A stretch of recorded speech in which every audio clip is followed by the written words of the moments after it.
Hi everyone. Welcome back. Today, we're diving into an important change in Mongoose. If you've been working with Mongoose and Node.js, you might have noticed something different. Specifically, how Model.find behaves. It no longer accepts a direct callback function. This is a significant update for many developers. It impacts how you write your asynchronous code. Let's break down what happened and what you need to do. For a long time, Mongoose operations like Model.find often took a callback. You would pass a function with data as arguments. This was a common pattern in older Node.js code. It worked fine for many years. However, JavaScript has evolved. Promises became standard. Then, async/await arrived. These patterns offer much cleaner ways to handle asynchronous operations. Mongoose is adapting to these modern practices. The change means Model.find now directly returns a Mongoose query object. This query object is eventable. This means it behaves like a promise. You can chain .then and .catch to it.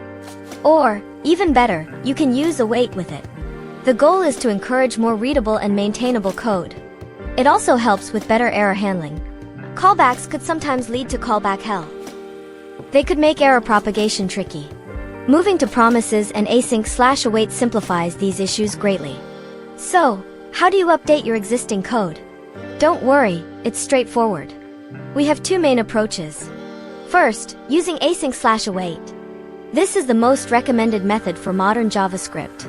If your function is async, you can simply await the result of Model.find.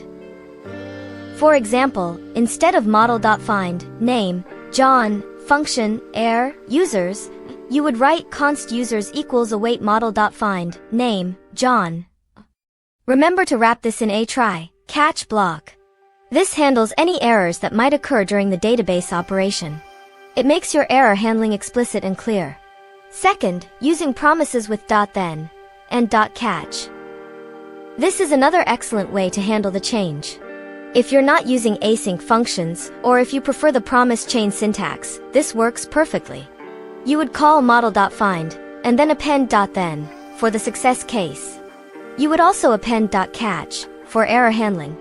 So, Model.find, name, John, .then, users equals, /handle users here / .catch, error equals, /handle errors here /. Both of these methods replace the old callback pattern. They provide robust ways to manage your asynchronous database queries. This change applies to other Mongoose operations too, like find_one, or find by ID. Always remember to check the Mongoose documentation for the latest best practices. Adapting to this change will make your code more robust and aligned with current JavaScript standards. Thank you for watching this quick guide. I hope this helps you understand the Mongoose Model.find callback change. It's an important step forward for cleaner code. If you found this information useful, please give this video a thumbs up. Don't forget to subscribe to the channel for more programming tips and updates. Your support helps us create more content like this. See you next time.